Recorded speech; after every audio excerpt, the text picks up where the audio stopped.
How do we encourage one another, as it exhorts in Hebrews 10:25, when we ourselves are discouraged? What are we going to see on the ground? Well, the new thing that's coming our way is a 15-minute city. You might have heard about this. They're already doing it in places of Europe. Paris is doing it. In England, they're doing it. Welcome to Understanding the Times Radio with Jan Markell, Radio for the Remnant, brought to you by Olive Tree Ministries. Today, Jan visits with Pastor Brandon Holthaus. The discussion is a concerning one about efforts to change the way we have lived for decades. Is this a final globalist push? Here is today's programming. And this is your new tracking score that will be on your digital ID and your digital currency if it comes out. Is your ESG score. And they'll probably throw in the diversity, inclusion, equity, your DI score in there as well. But this is how you will get bank loans. This is how you will get buy houses. It's based on how, first, environmentally friendly you are, climate, social, are you woke, and governance, do you include transgenders, pedophiles, all other stuff they're going to put underneath the umbrella. Do you include that in your office, and do you include that in your business and on your boards and on your committees? And if you don't, guess what? We're not doing business with you. You can be free to have your own views, but you just simply won't get a loan for your next house or the next car that you want to buy. You simply won't be able to buy things because, I'm sorry, everything's ESG, and you're not compliant, Mr. Brandon, because apparently your score is so low, you can't do anything. Welcome to the program. I hope that was a little bit of an intriguing introduction, and I'm welcoming back someone my radio audience loves to hear from a few times a year, Pastor Brandon Holthaus. He pastors Rock Harbor Church in Bakersfield, California. His online messages and prophecy updates are appreciated by thousands, and in following some of his recent messages, I realized he had touched on several topics of current interest, and I think they would be of current interest to you as well. In some cases, we're expanding on topics that have been covered before. What will your life look like when ESG scores become the law of the land?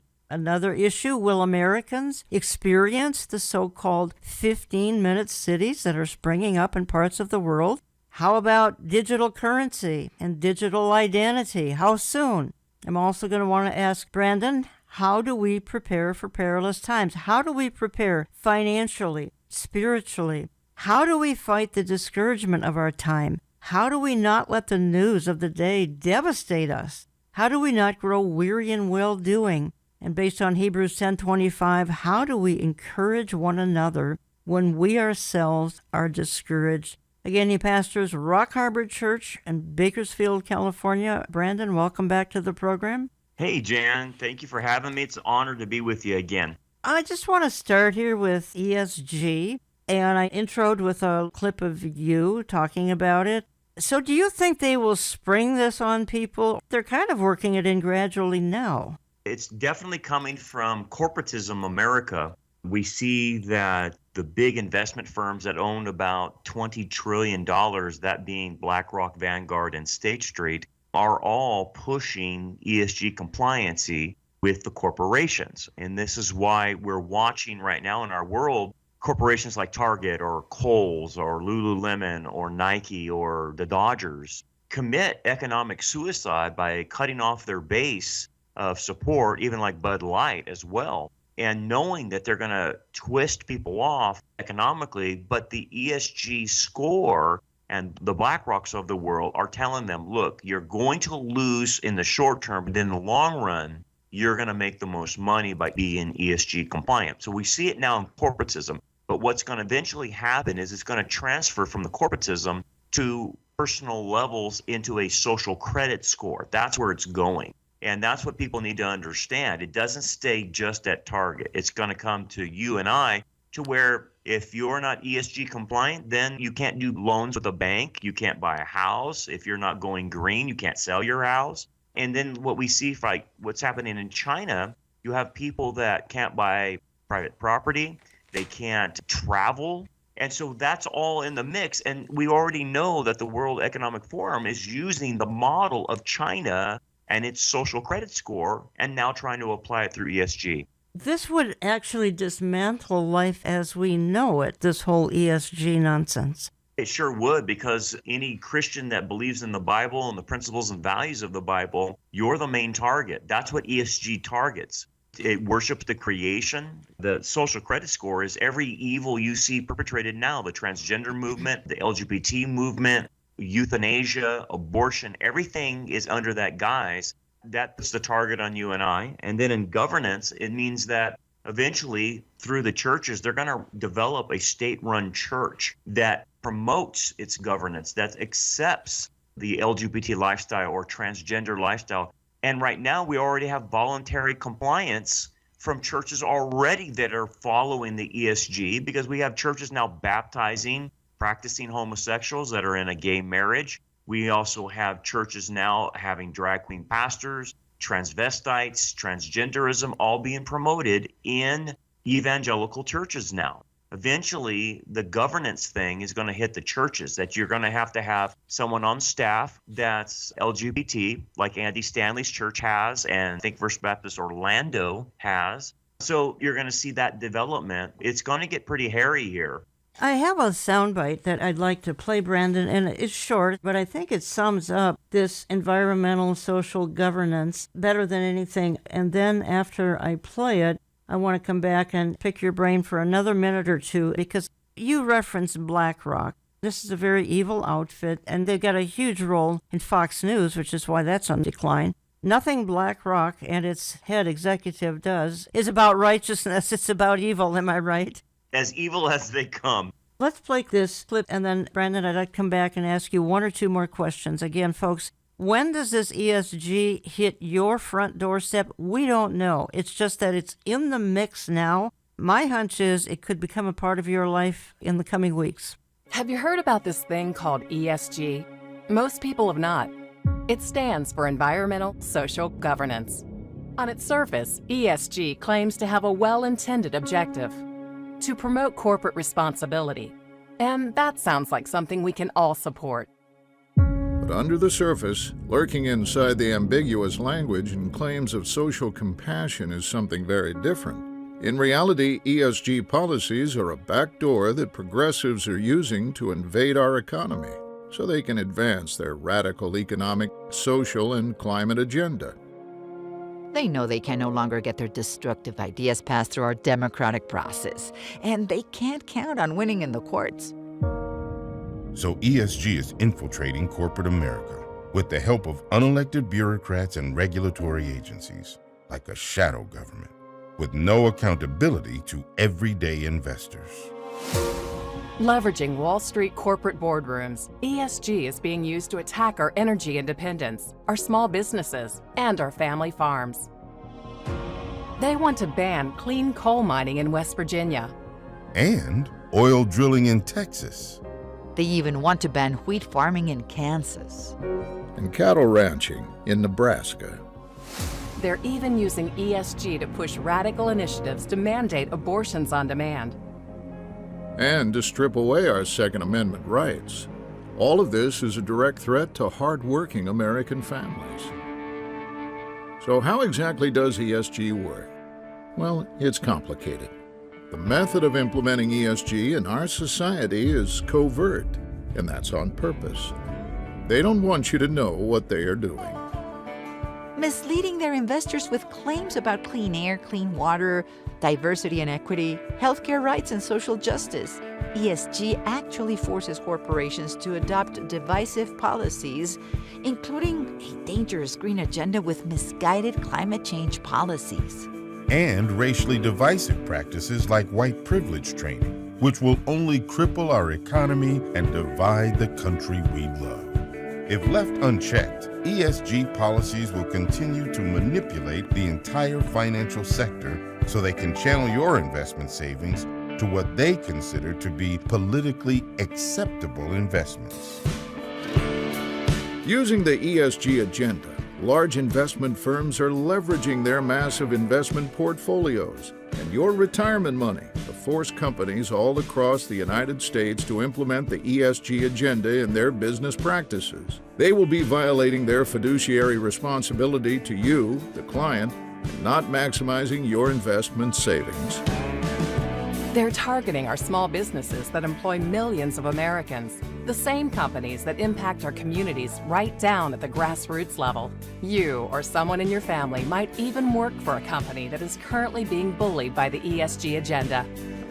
And the firm that manages your retirement savings might be using your investment dollars right now to support divisive activism rather than building your retirement nest egg to its fullest potential.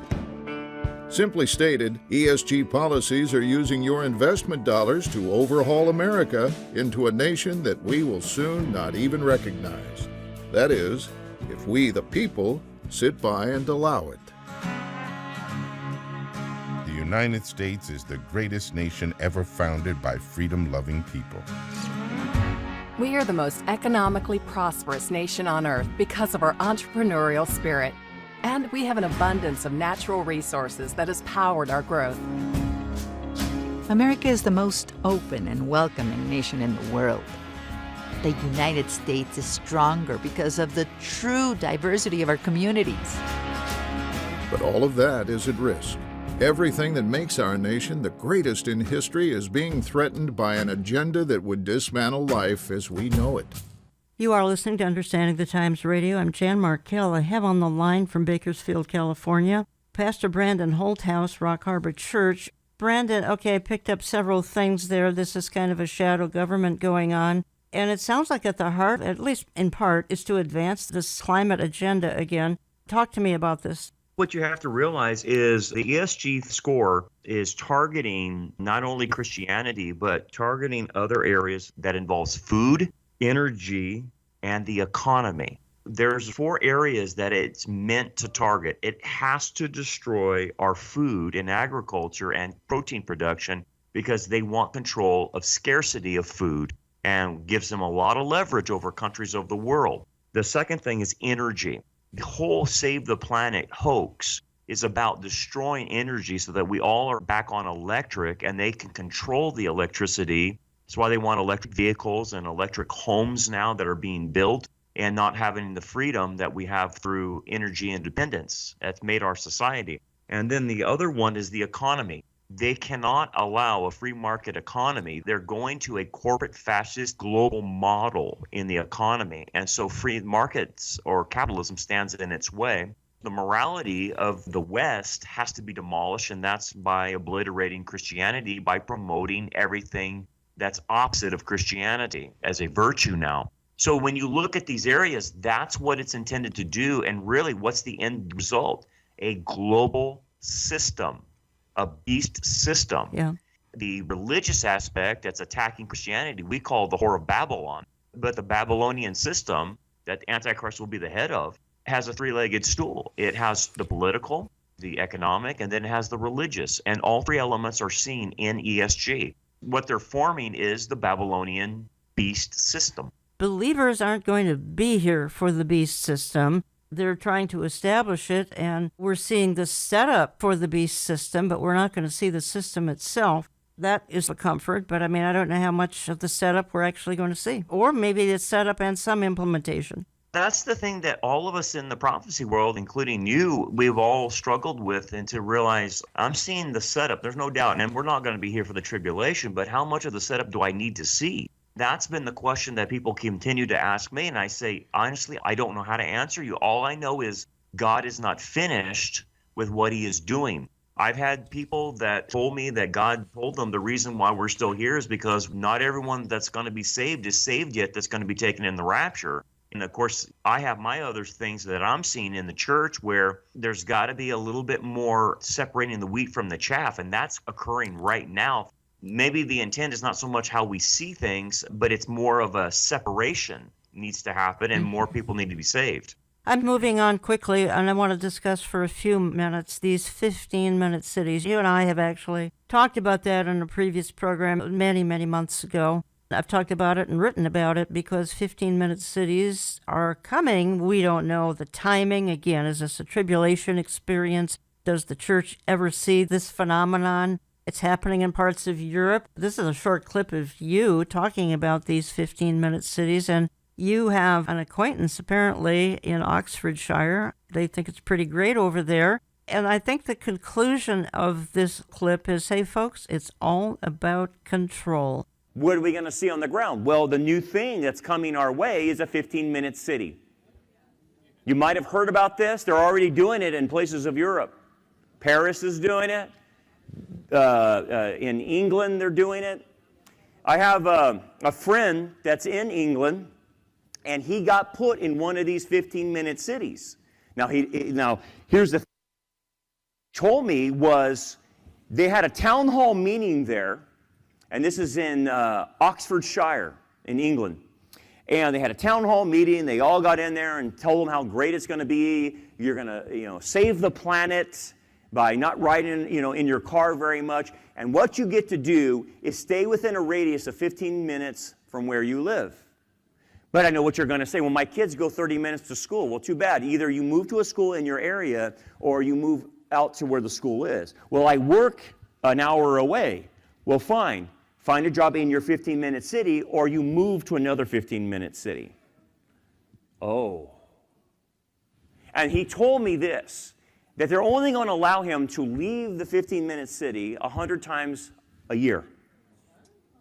100 times. If you go over 100 times, you get fined $100, or 100 pounds, but it's really $100.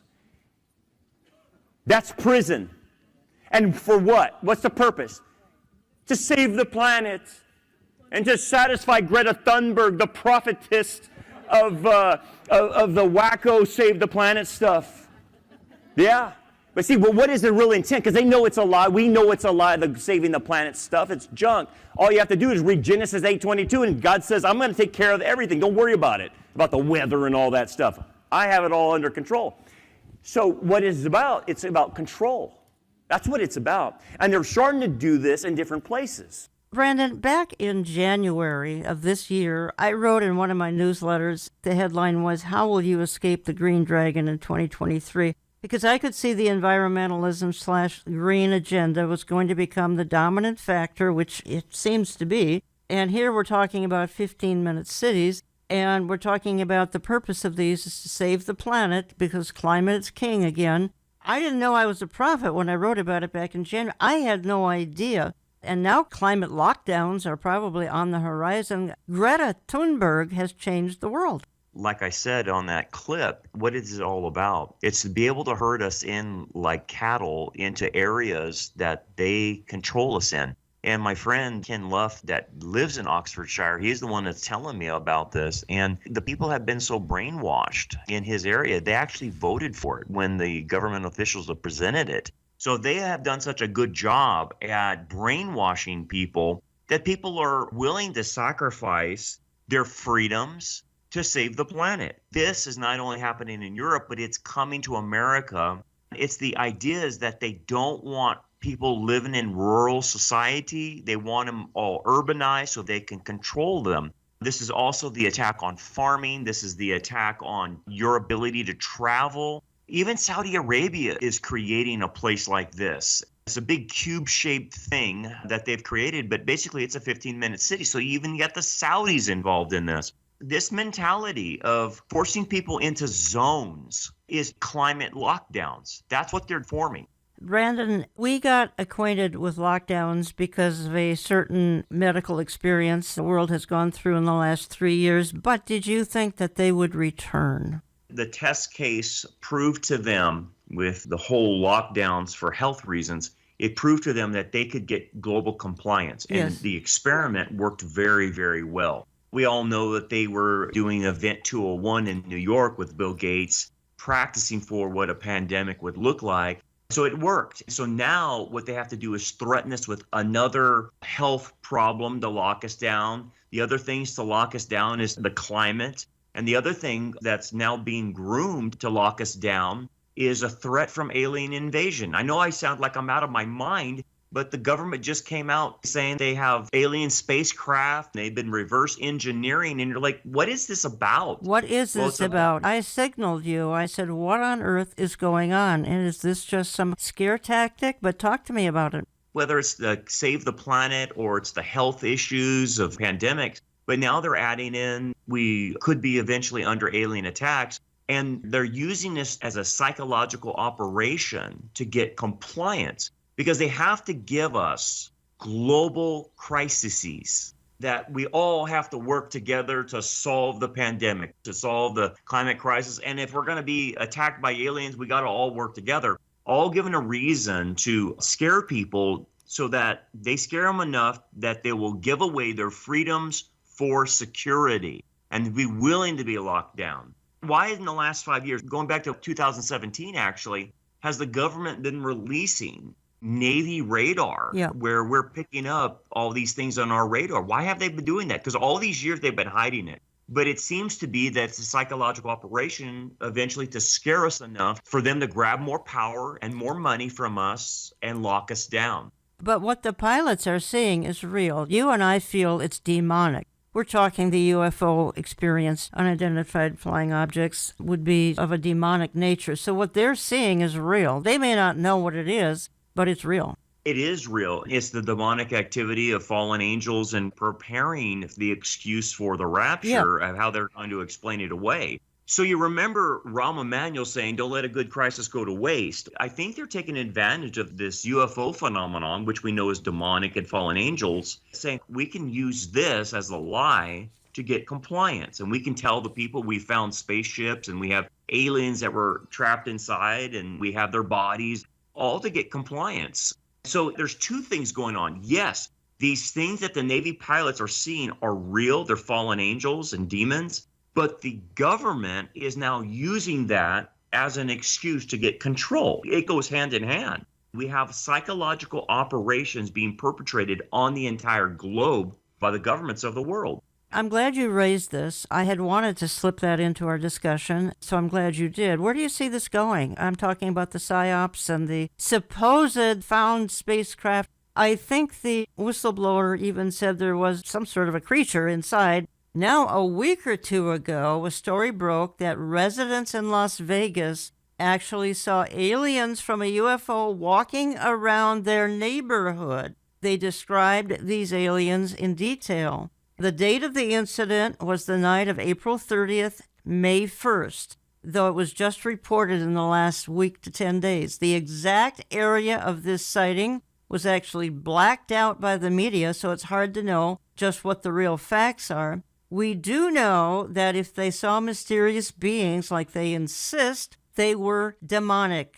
They were supposedly 10 feet tall, and other details were provided, large eyes. This is increasing here in the last days and increasing as we near the rapture. We can be sure that aliens will be the reason people will insist millions disappeared in the rapture. But here's why I believe they are simply demons. This happened the night of April 30th, May 1st. That is Beltane, the second highest satanic holiday. Demons manifest on these days, that's my humble opinion anyway. If they saw something, and they insist they did, the demonic world is overactive right now, and you can be sure that on one of their big holidays, Beltane, they would be very, very active. Brandon, where do you see this going? I see it going towards more lies. They serve the father of lies. They will continue this narrative as one of the other crises that we will have to somehow lock down, somehow give up rights, have to have identity trackers. Jan, I'll give you some hypotheticals. These are just opinions. Maybe they'll say, look, we don't know who's alien and who's human, so we now have to have a digital identification on every human so we can mark everybody so to be safe, whether or not they're aliens or not. Who knows what kind of things they'll say, but people will believe it. And like I wrote back to you in an email, even though we won't be here for the tribulation, you could really see from an atheistic secular standpoint how they would turn all the supernatural events into this is high-tech alien technology. We're under attack. Instead of seeing it as the judgments of God, they'll say, well, we're under an alien attack. And the Antichrist is the only one that defeated the two aliens that came in human form. And he's the guy to solve our problems from this alien invasion. Who knows? In other words, the two witnesses are going to be called aliens. Yeah, because they're going to be able to do supernatural things. And they're going to say, look, that's not human. They must be aliens that have technological power. No human can breathe fire out of his mouth. Come on, guys. You could totally see how the Antichrist or whoever would change the narrative from it being God's judgment and accept Christ to saying, look to the Antichrist to save us from the aliens. It's just right there. I know that sounds crazy, but look, it's the narrative they're already creating for us now. And Chuck Missler wrote the book back in the 90s about alien invasion. And he mentioned that the necromancers, those who were tapped into demons that were giving them information, were already telling them, look, there's going to be a great disappearance called the Great Evacuation. Billions of people are going to disappear, and also children will disappear. But don't worry, they've been beamed up to the alien spaceships for re-education, and the children are beamed up. They're going to be taken to a new planet to populate that new planet. And that's right in Chuck's book in the 1990s, where demons were actually saying that. So you can see the narrative getting set up for even the rapture. Talking to Brandon Holthaus, he's pastor of Rock Harbor Church, Bakersfield, California. And by the way, Brandon has the church tracker on his website, rockharborchurch.net. Church tracker, where they have identified some 600 churches that they would recommend. And they removed a few because they looked into it and found that some of them were not as sound as they had hoped. Still, a good nucleus of some churches you can check out if you go to rockharborchurch.net and look for the church tracker. Well, here's where I want to go in part 2 of my programming. How do we prepare for these perilous times? How do we prepare financially? How do we prepare spiritually? How do we fight the discouragement of our times? How do we not let the news, even that we're talking about, not devastate us? How do we not grow weary in well-doing? And how do we encourage one another? Hebrews 10:25, when we ourselves can get discouraged when we talk about these ESG scores and these 15-minute cities, some of the plans that the globalists have in mind. Again, we do not know how much of the setup God's going to allow believers to see. We just know the church is removed. The church is not a building. The church is a body of believers. Believe in the Lord Jesus Christ as Lord and Savior, that will be removed from the terrible time of trial outlined in Revelation, starting with the seals, the bowls, etc. But how much of the setup could we see? We're already seeing the setup, folks. We're seeing huge setup. So we'll talk more about how do we prepare for these perilous times when I get back in just a moment or two. Don't go away. For too long, humanity has existed within dysfunctional and polluted cities that ignore nature. Now, a revolution in civilization is taking place. Imagine a traditional city and consolidating its footprint, designing to protect and enhance nature. The line will be home to 9 million residents and will be built with a footprint of just 34 square kilometers. And we are designing it to provide a healthier, more sustainable quality of life. The line's communities are organized in 3 dimensions. Residents have access to all their daily needs within 5-minute walk neighborhoods. And the line's infrastructure makes it possible to travel end to end in 20 minutes with no need for cars, resulting in 0 carbon emissions. By leveraging AI technology, services are autonomous, saving you time and effort. Designed by world-leading architects, the line is 500 meters tall, 200 meters wide, 170 kilometers long, and housed within an elegant mirror glass facade.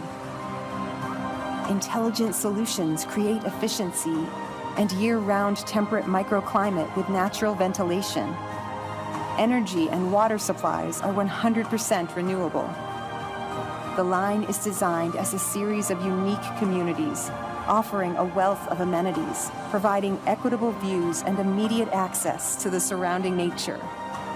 With 40% of the world accessible within 6 hours, at the heart of the globe's key trade routes, a place for commerce and communities to thrive like nothing on earth seen before. The Line, the city that delivers new wonders for the world. Wow, that sounds amazing. Is that someplace you want to live? Because it's really prison, it's what it is. And God forbid you step out that city and it's 125 degrees in Saudi Arabia and those mirrors reflect that light back to you, you will burn up like an ant in a magnifying glass. Has anyone thought of that? I mean, come on. It's 120, 130 there. Who in the world is thinking that's a great place to live? But here's the thing. They're prepping us. They're socializing us. They're conditioning us to accept being locked down in areas. And bless God, don't give in to that. If they do that in your town, you go immediately to the city council and you protest that. These crazy people that have got into your city council, will try it. You've got to stand against that. Folks, that was a little video that we showed on Neom, Saudi Arabia. That's going to be the home to 9 million people. It's going to be one of those 15-minute cities. We're kind of done talking about that, but I wanted to introduce you to Neom, Saudi Arabia. My goodness, how the Middle East is getting involved in all the things that we're talking about. And Brandon, one comment about this, it sure reminds me of the New Jerusalem. Now, my radio audience can't see the clip we just showed, but we do a video version, folks, and you can access this under radio at olivetreeviews.org. olivetreeviews.org. You can watch our YouTube channel, our Rumble channel, His Channel TV, where we actually have a literal video version of all that we're talking about. Brandon, you'll be astounded at the similarities, am I right? Oh, man, it's cube-shaped. Yeah. It looks like the New Jerusalem. And then inside of it, it has this tower-like structure. So it blends this adulterated version of the New Jerusalem with a Tower of Babel right in the middle of it.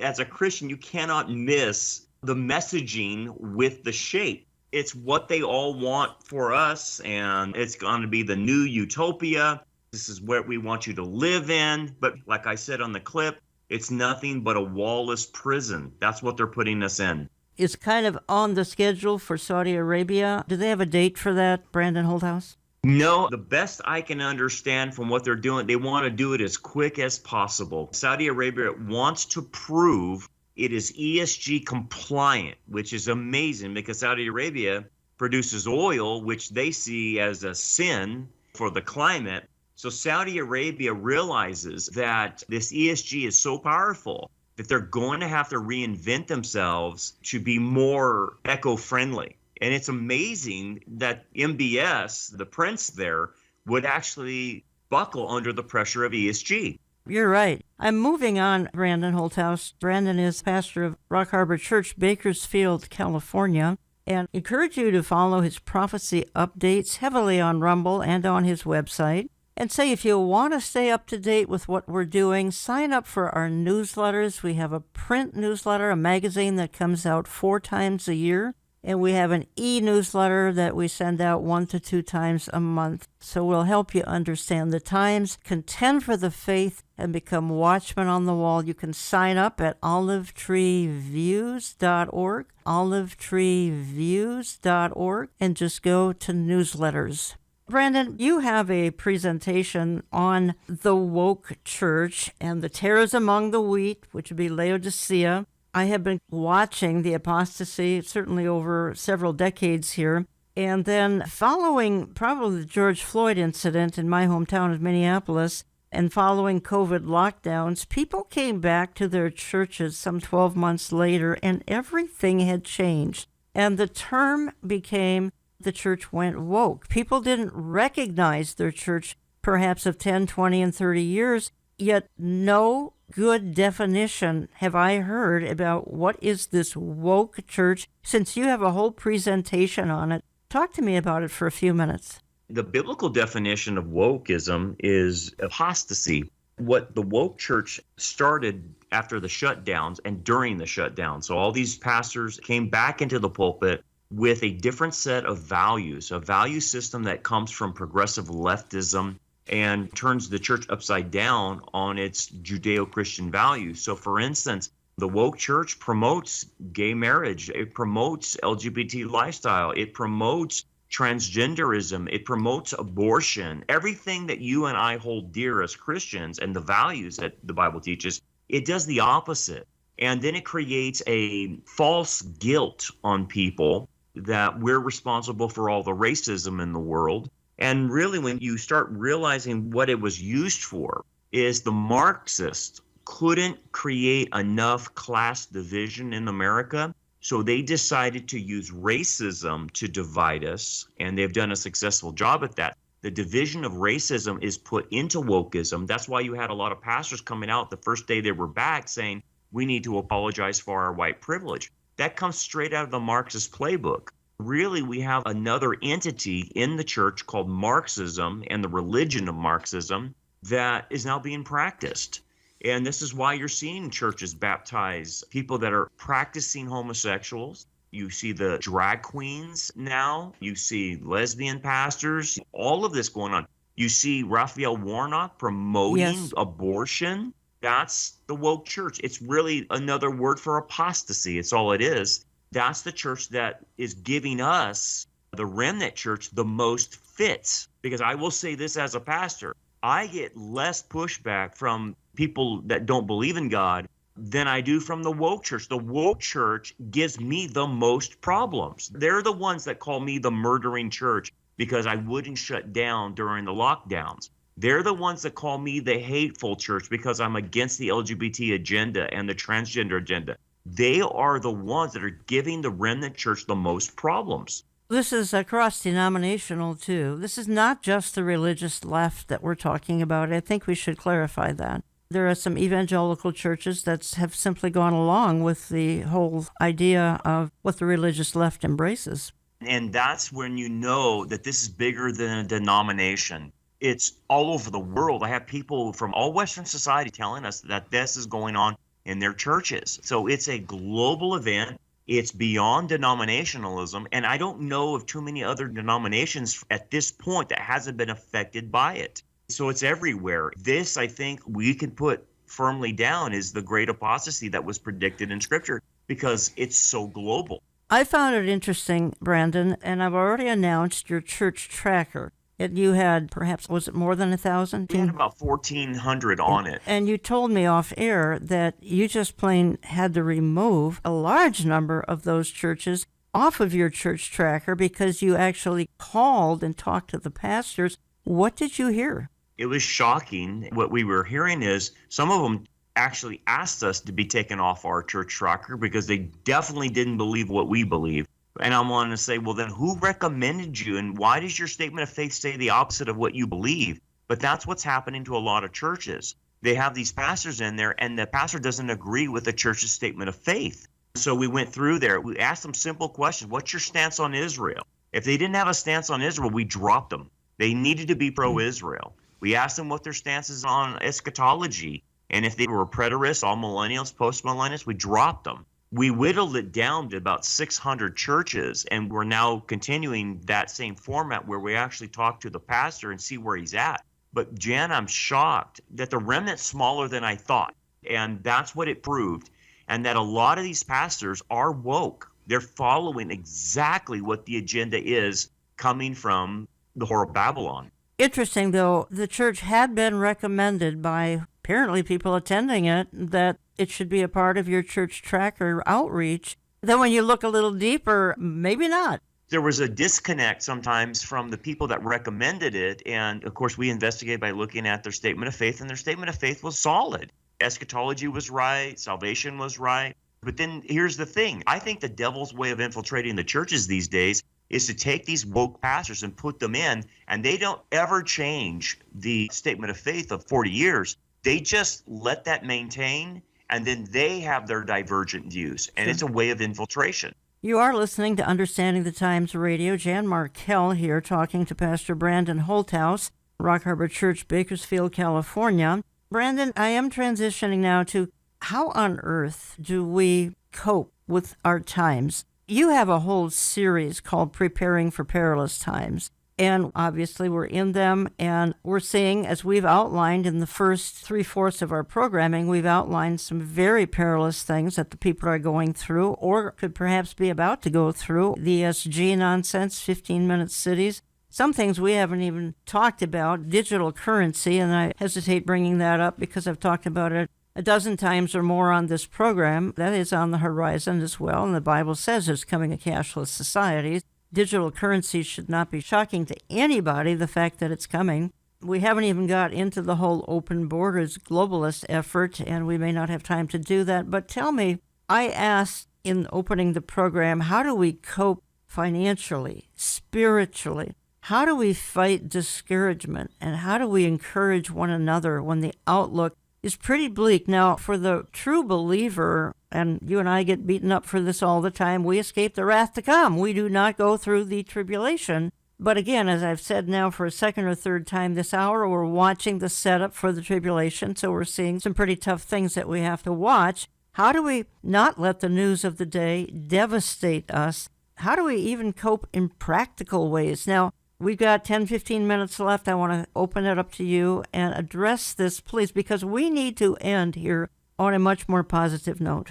Absolutely. So that's what prompted me to teach Preparing for Perilous Times this last semester in our church. And what I did is take people through how to prepare not only physically, but spiritually as well. And I took a passage from the Apostle Paul that he was writing to Timothy in 2 Timothy 3:10-11. Paul, as we all know, went through perilous times himself. He was beaten and eventually beheaded. And he mentions all of this of what he went through. But he's telling Timothy in this last letter before he dies, here's what you need to do to survive perilous times. And he names 7 things. And this is what I've been teaching on. He goes, you have to carefully follow my doctrine, my manner of life, my purpose, the faith, long-suffering, love, and perseverance. And what I did is unpack each one of those, and what he was referring to is how did the Apostle Paul just continue to pick himself up after so many things were coming his way?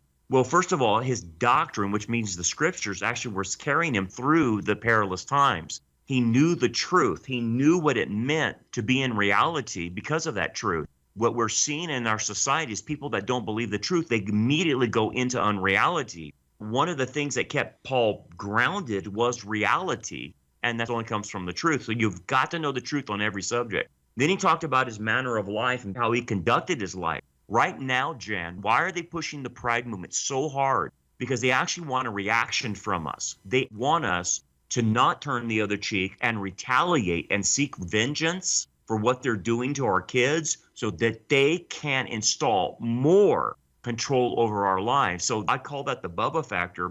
And what you'll see with the Apostle Paul, he didn't invite persecution and he tried to avoid it as much as he can. But when it came to him, he never retaliated. And that's exactly what they're trying to get us to do so they can clamp down on Christianity. And then he says, my purpose. Well, everybody out there has a purpose. We're called for such a time as this. That's why we're here. You have to find your purpose in what you're supposed to be doing in these last days. And that actually is a positive thing that you can have an effect to stop a lot of this, that you can shine a light and expose this. And then he talks about his faith. And the idea is this, the only way that you're going to survive is you have to have the faith enough to sacrifice. You have to be willing to give up the comforts of your life in order to endure what's coming, because they're going to take away your financial values. They're going to limit what you can eat. They're going to limit your transportation. Your lifestyle will change.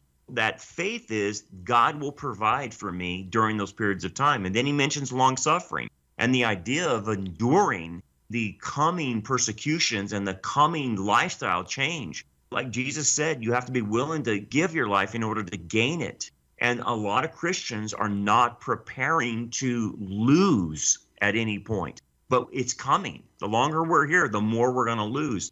Then he talks about love. Now, here's the thing. They're calling us hateful. They're calling us mean-spirited and that we're the ones that are transphobic and homophobic.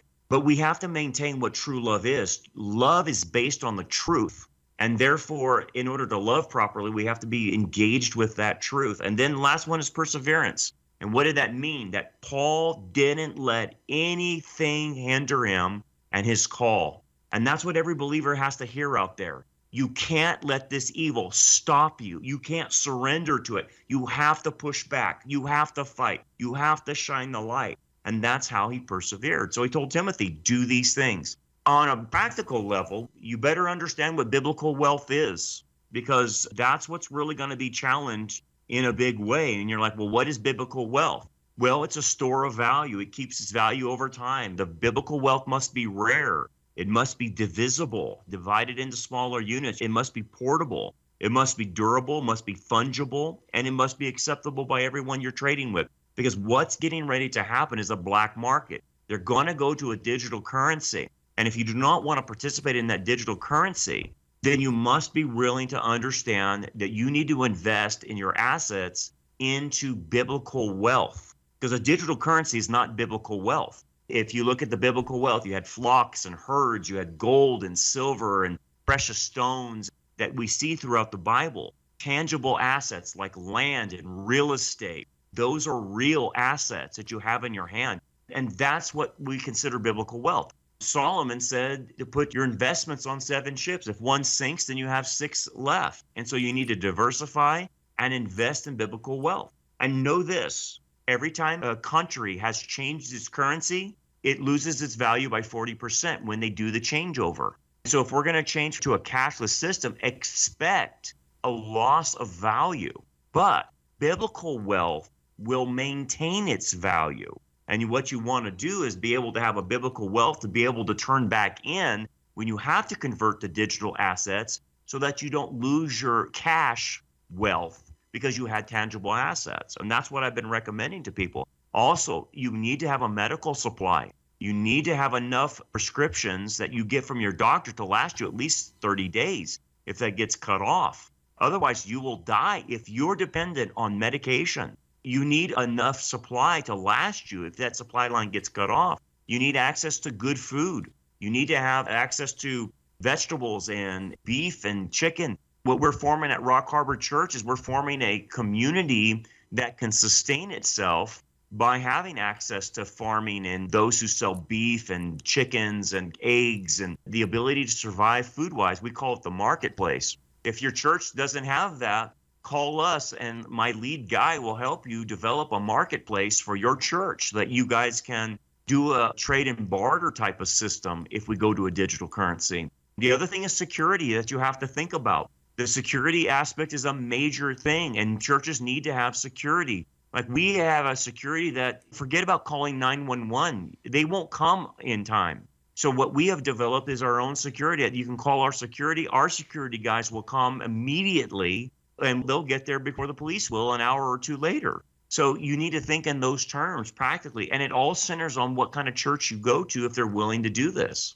I think one of the things that's coming, Brandon, and I appreciate you outlining things as you have there, because people need a call to action. And we can sit and talk all day about things that are going haywire, but unless you present some positive options, it can be pretty bleak. But continuing on in light of things to come here that the globalists are messing with, and you talk about it, and I actually have a clip of you. I think in the interest of time I won't play it, but we hear about it all the time, replacing meat with synthetic protein. There's an attack on our food supply, and rationing could be up ahead. The encouragement to don't eat meat, we've heard this now forever. Remember what Noah told us, that anything and everything is available to us now, but not to the globalist mindset. Talk to us for a minute about this. There's a strategy by the globalists to get us off of protein. What we know is that you restrict protein, especially in third world countries, many people will die. And they don't have a problem with that. They want to reduce the population by 70%. So they're going to force global starvation and limit a protein. And most of third world countries get their vitamins from protein that they eat. They don't have vitamins like we have in our shelves and we take a multivitamin. They get their vitamins from the meat. So they know if they cut off meat from third world countries, they'll die of just nutrition deficiencies. The other thing that they're doing is the synthetic meat, which has now been proven to have cancerous cells in it. Why would they want us to eat synthetic meat that can cause cancer? And the other thing about the bugs, they want us to eat bug protein, particularly larvae and cricket protein. Well, what they find in some of the factories that produce edible crickets is that 80% of the crickets had parasites on them, so that if you did eat them, you would ingest parasites in you. And also crickets and the kind of other bugs that they suggest us eating have chitosans in their exoskeleton, which carries parasites as well. So you're talking about eating things that could really kill a lot of people. And I don't think this is an accident because, again, the whole global movement wants to do a major depopulation to get it down to about 1 billion people on the planet. That's a lot of death. And they say they want to do it in a civilized way. The civilized way looks like it's going to be starvation. It's truly a privilege and a challenge, though, to be born for such a time as this. I mean, we're seeing in the last 30, 40 years the setup for things that the Bible outlined would happen in the very last days. We've seen the rebirth of Israel. My goodness, we've seen so many things that are stunning. We've seen things that many generations never thought that they would live to see. Obviously, a lot of negative things as well. My listeners need to continue to be salt and light and try to delay some of this decay. And you gave us a wonderful outline there of some of the things they can do. But I think the most important thing that a few listeners today need to be doing is to name Jesus Christ as Lord and Savior of their life, because if so, we leave this planet in what's known as the rapture of the church, which I think is imminent. It could be today. We escape so much of the trials that are coming upon the earth. I think we should wrap this up with a couple of minutes here of just a good gospel message to wind things down. Because you can escape all of this. And we're definitely seeing the setup, but it's worse than any time in human history with the tribulation. So as a believer, you're promised to escape all of this by knowing the Messiah. If people will understand that Jesus lived the perfect life they couldn't live, that he's the God-man, he's the long-awaited Messiah of Israel, he's the King of Israel, and that he said, if you believe in me, I will give you eternal life. And believe that he died on a cross to pay for your sins, was buried, rose on the third day, and says that anyone believes in him, he will give this everlasting life that can never be taken away from you. And all you need to do is trust in the person and work of the Jewish Messiah, who is God come in the flesh. And if you will do so, he not only will save you spiritually, but he will save you physically from the worst time in human history. That's how actually I got saved. I was so scared to death listening to a radio broadcast on the book of Revelation that it scared me into Jesus's arms for salvation. That's the whole point, that Jesus can rescue you from this. All you have to do is place your faith in him today, and he will rescue you not only spiritually, but physically as well. So I pray that many people would do that. It's not too late, but don't wait too long. Today is the day of salvation, and you need to get this right now. Brandon Holthaus, thank you for all you do. Again, look up more about Rock Harbor Church at rockharborchurch.net in Bakersfield, California. I had the privilege of ministering there a couple of times, 2-3 years ago. Check out his prophecy updates, his messages and sermons online, and that church tracker on the website. There's some 600 churches that they feel are solid. Brandon, is that internationally? We're starting to pick up some international ones in different parts of the world. That's starting to happen. Well, the true church is hurting in parts of the Western world, and starting with Europe, so I think it would be very hard to find exactly what folks are looking for. Even Canada is starting to get, well, tragic things are going on in Canada. Folks, I want to go out of the program today. I want to emphasize one Bible verse. When we talk about troubled times, I'm always reminded of the verse I love found in Isaiah 33:6.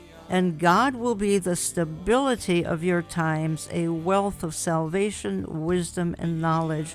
Our times defy human knowledge. We can try to analyze them and even change them, but ultimately, we must rest in the fact that nothing is out of control, as God is always in control.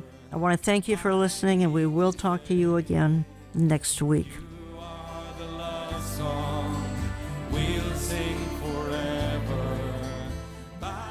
Contact us through our website, olivetreeviews.org. That's olivetreeviews.org. Call us Central Time at 763-559-4444. That's 763-559-4444. We get our mail when you write to Olive Tree Ministries in Jan Markell, Box 1452, Maple Grove, Minnesota, 55311. That's Box 1452, Maple Grove, Minnesota, 55311. All gifts are tax deductible. God knew about today's events before the beginning of time. Nothing is out of control, as He is always in control. God is orchestrating each and every event so that all that is predicted can fall into place.